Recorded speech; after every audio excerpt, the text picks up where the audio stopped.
Welcome back to another episode of Beyond Organised.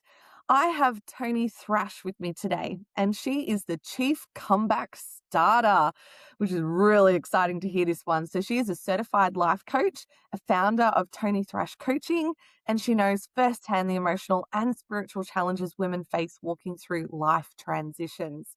Toni helps overwhelmed women get off the bench and back into the game with a clear and compelling game plan, strategic priorities, and the support they need to build the life God has next.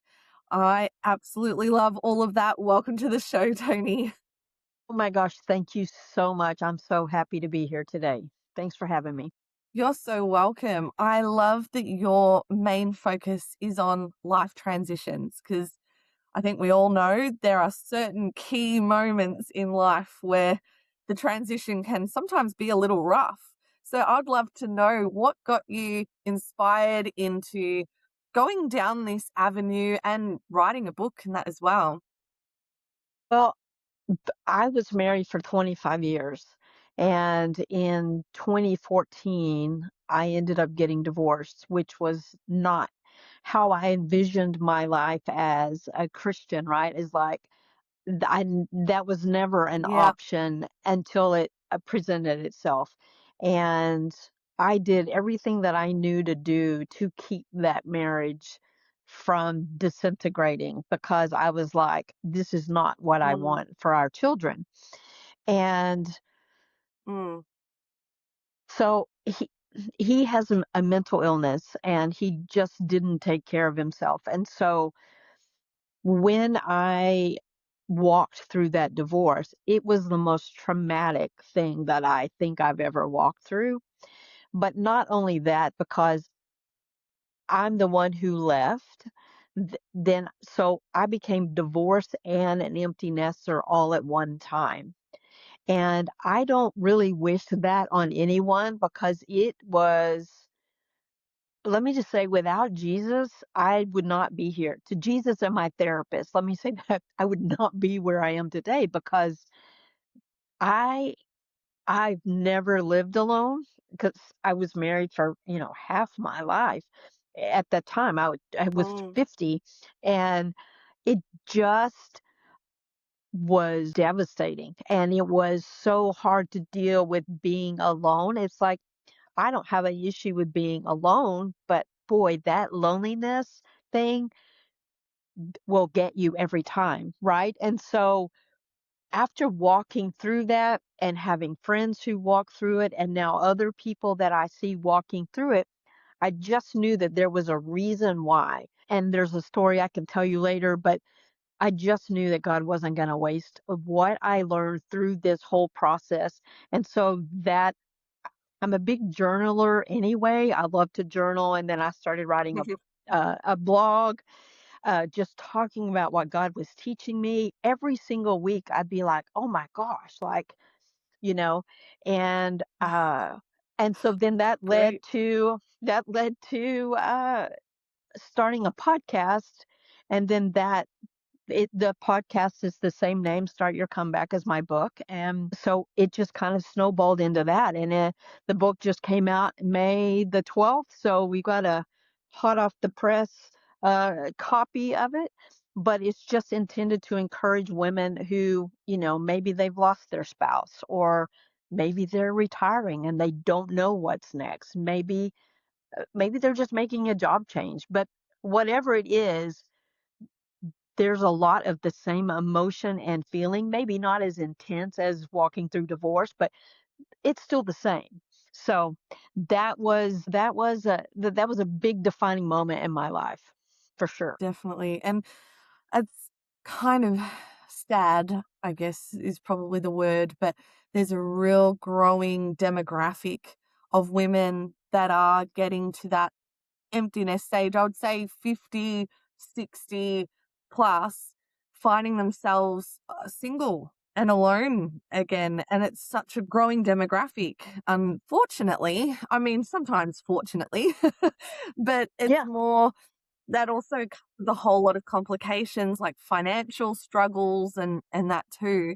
And because a lot of the women, say in your age group, weren't working. So you didn't have all the extra retirement funds and everything saved up, ready to go. How did you navigate the financial side of things, if you don't mind me asking? No, that's a great question. Not well, because I was teaching, but I don't know if you're familiar, and I'm not bashing the United States healthcare system, but healthcare is very expensive. So, like, all but $100 of my paycheck covered our entire family in insurance. So it was either I either had to drop our insurance, which I did, so then I lived, and I honestly, I lived with some friends for a little bit of time.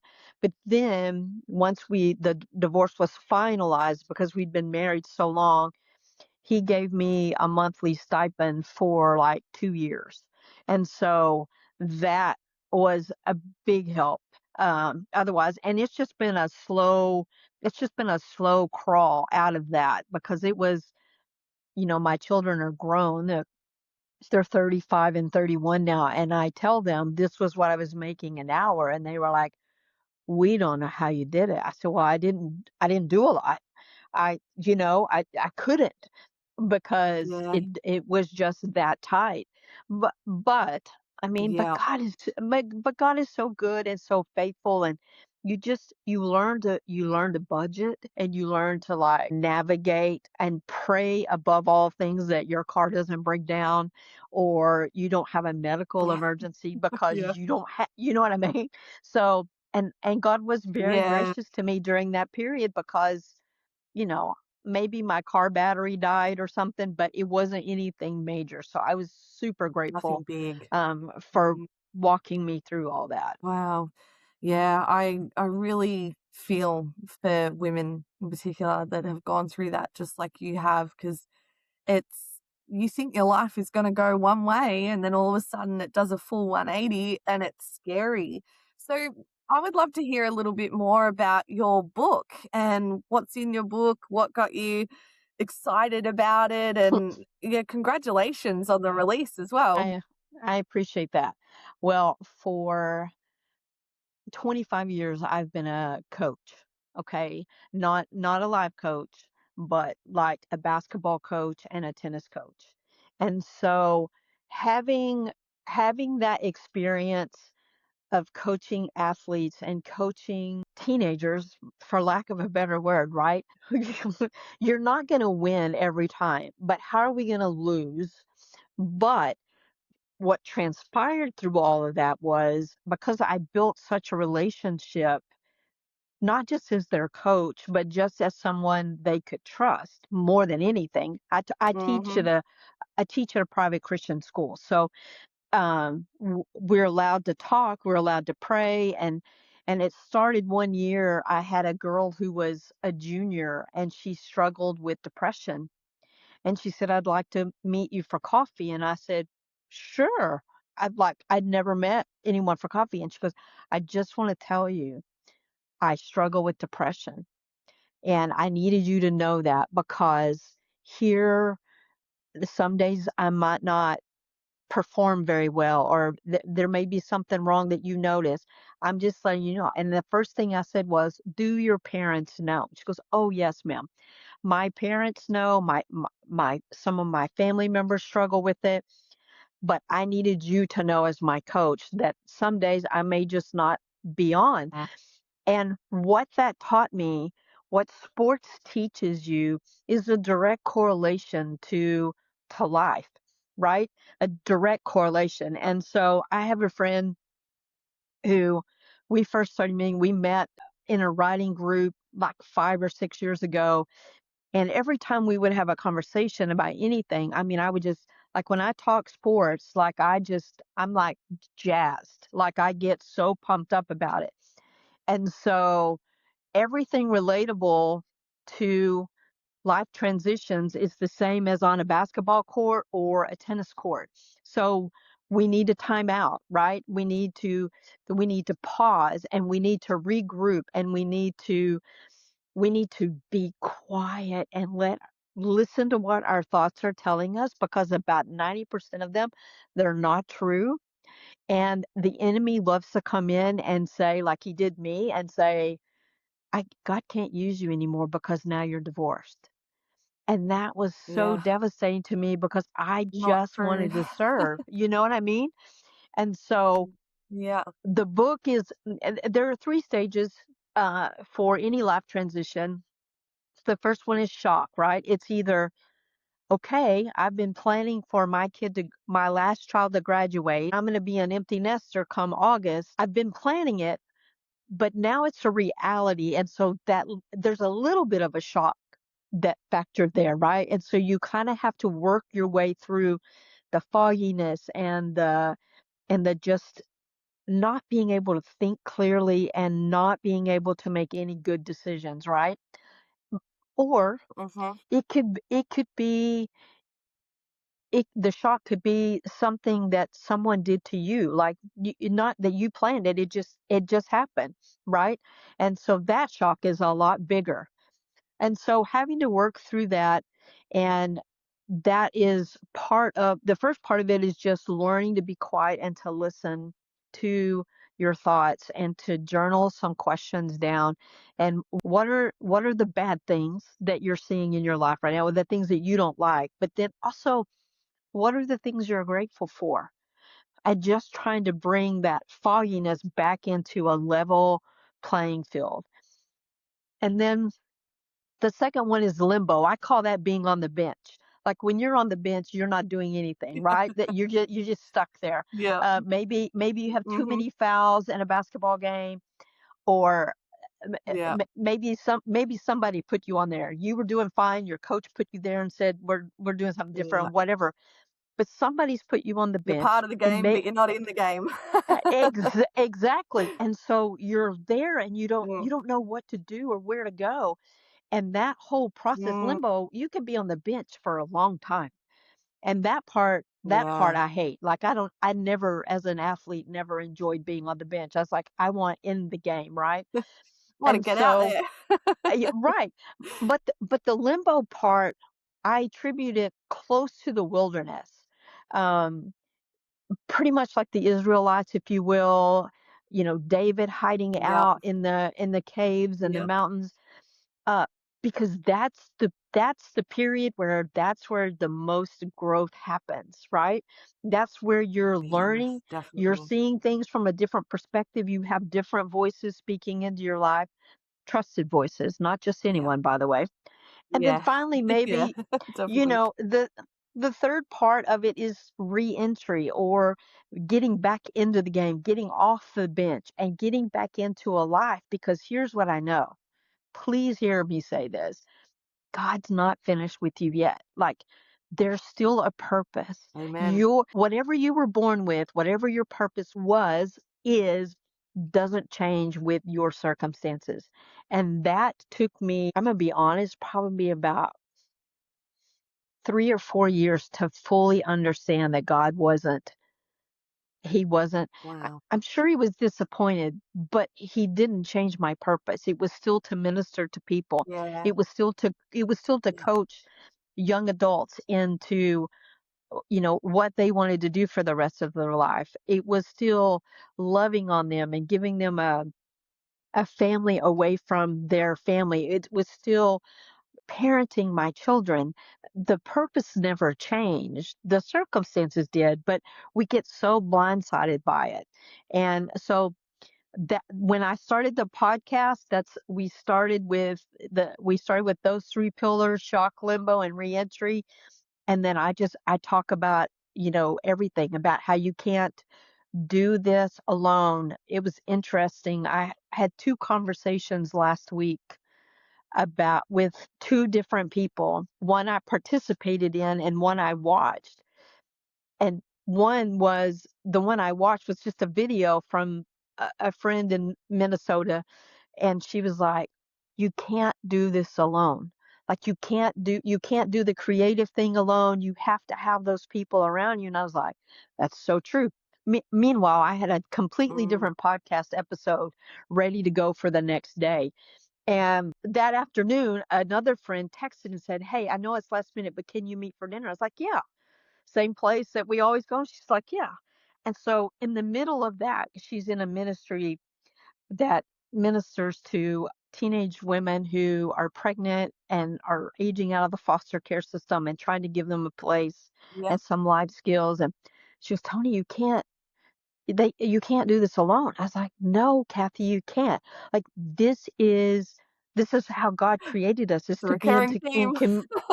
yeah, it's in community. And so I literally went home after that dinner, rewrote the podcast episode, because it's like you can't do any of this alone. That's why God created us, to have Yeah. community. And so Yep. all of that is in the book. There's a lot of basketball analogies because that's just what gets me going. And I that's Yep. why the cover looks like a basketball court, X's and O's, because that's my like I can talk X's and O's forever. And so it translates beautifully to life and women's transitions in particular. I know men go through them, but I'm not called to men. I'm called to women. So here we Yeah, are. for the women. Yeah. Yeah. Oh, that's so beautiful. And it's it's very humbling and it's very vulnerable sharing your story and your experiences and then putting it into a book, let alone doing a podcast and everything else and getting yourself out there. What would you say from your many years of experience, either coaching on the court or just life coaching? What would you say the main thing is that holds women back from being able to move forward? That's so easy. I think there are two things. Doubt, number one. And I love doubt to a degree. And let me tell you why I love doubt, because there's so many examples in the Bible of doubt, right? Like we see it all through from the beginning, Genesis, all the way to the end.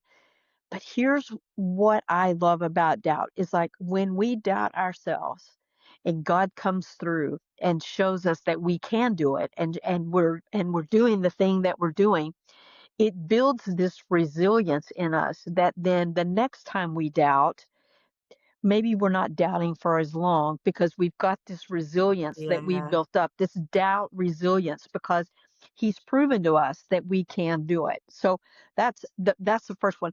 And then the Mm, second one is fear. Fear is I hate fear. I'm a very fearful person. yeah. That's just how God made me. I Yeah. think through every circumstance and try to Every figure possible a way scenario. out. Yes, every one of them. Yeah. And and Yeah, me and what too. and so I'll tell you what I did. So fear is an opponent, and that's how I look at fear in my book. Fear is an Mm, opponent, and today fear is not going to win. It's going to be the losing opponent today. And sometimes I love that. we have to do it afraid. We have to do something afraid. Uh, Back in 22, I love to camp. I love to hike. None of my friends enjoy it. Neither one of my children enjoy it. And so I planned a 20-day camping trip from Texas. I went up to Colorado, Utah, Wow. Arizona, New Mexico, and back home. And I went by myself. And I had zero service What? except for when I was in yeah. And I did it because I was like, I want to do it. No one else wants to do it. I'm Yeah. scared to death, but I'm going to do it anyway. And I did it. And I was so excited to be able to say, "Hey, that scared me to death, but I camped in the Yeah. wilderness with no one around me.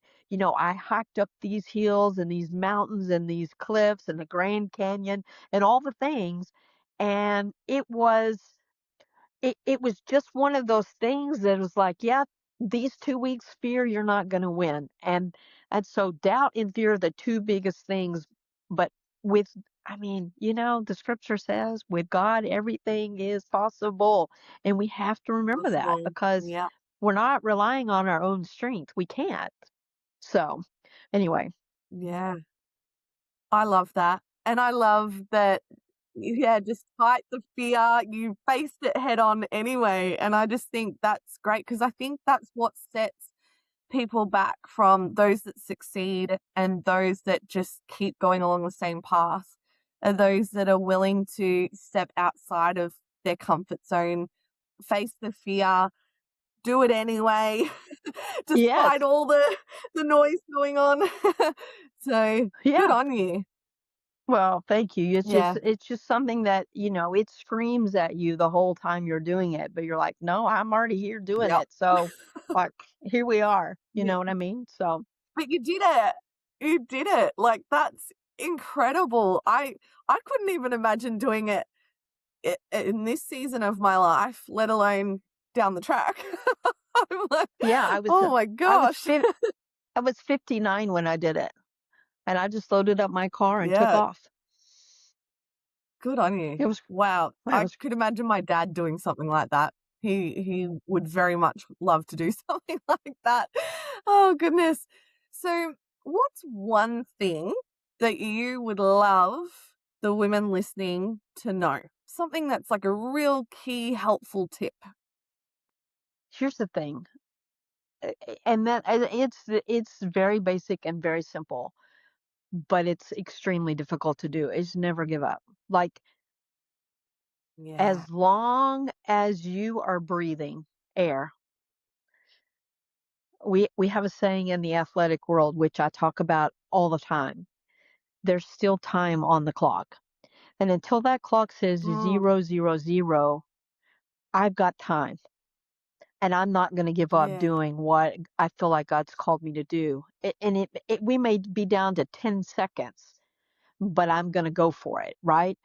And Yeah. I've seen too many football games, basketball games, tennis matches go. You think there's no way they're going to win, but they don't give up. And there's still, because that Yeah. clock still has time on it, there's still a chance. Yeah. And we still Yep. have Even if they that go for that one moment. final shot, then Yes. Yeah. And it gives us the opportunity to just go for it, because I don't think Jesus gave up. Why should we give up? Like, you yeah. have a purpose. Yep. And here's the thing, you may not know what your purpose is, or you kind of think you do, but that's where you need to have conversations with the people around you and say, "Hey, what do you see in me?" Maybe you need a Yeah. life coach. Maybe you need someone to say, "Hey, have you ever thought about doing this? Don't give up. Go do that thing." So that would be the one thing. Don't give up. And I feel like that sums up so many things just in that saying alone. I mean, you can't fail unless you actually quit. Like, Yes. then it's Yes. counted potentially as a failure, and even then, I still don't even believe failure is just failure. That's just another thing to learn and grow from, to be a stepping stone for the next thing. So, when you don't give up, then you're not failing, and I think to put it in, like, really basic layman's terms, you're not failing, and that's what holds a lot of people back is the fear of failure, and as long as you keep moving forward and you keep learning and growing, even if you've started and stopped a million times, you keep moving and you don't give up, then you're Yes. still making something of your life. Preach that right there. Preach that, because let me tell you, yes. 100% yes. Well said. Yeah, Well said. yeah. Thank you. So there's so much to talk about and everything, but time is always too short Of on course. this thing. Yeah. So I would love to be able to direct everyone to your book and to where they can reach out and follow you and be in touch with you. Where's the best place to find you? There are two places that I'm pretty active on, and that's Instagram. It's at Toni Thrash. It's pretty simple, easy to find. My website is tonythrash.com. That's pretty easy to find. It's just my name. My book is available on Amazon. And so you can just go to Amazon, and you can type in my name, Toni Thrash, or you can type in the book, Start Your Comeback, and it will be there, and you can order it there. And I listen, Easy. I wrote the book as a ministry to help women, and that's what I want. That's the key. You can get it in an ebook or paperback, either one. Perfect. I think that would be an amazing asset for any woman to have that is really going through life transition. So definitely get on it, everyone. So Thank you. thank you so Thank you. much, Tony, for joining and for sharing your story and your why behind a lot of what you're doing. So thank you so much. Mel, my goodness, I have enjoyed this conversation so much, and we need to have future conversations. So thanks again for having me. I appreciate it. I think so too. Yep, definitely. Definitely gonna have more to come. I like that. Yes, ma'am. I Thanks, love that. Tony. Thank you. Thank you.